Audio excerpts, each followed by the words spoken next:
Здравейте хора, сега ще правим едно предизвикателство 5. Ще разбиваме тая пръчка, както може да видите. С всякакви видове камъни. Вижте колко е дебела. Да, нали, ама нали, ще започнем от най-малък. Ние много...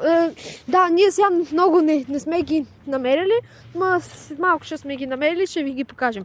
Айде до след малко. И така, хора, тук вече сме ги наредили. Лек. Тук започваме нали, средно и то вече е най-голям. В принцип имаме и наистина най-голям, но и този е много голям и нито един от нас не може да го вдигне. Иначе да, и него ще.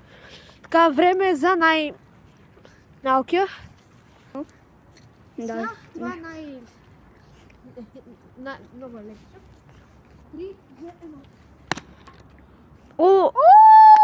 Ако само от това, вижте, ако само от това се щупи, не знам какво ще стане с най-големия. Явно това е много леко. Аз знаеш, че толкова. Време за леко и сега това ще... Ако изобщо го оцелиш.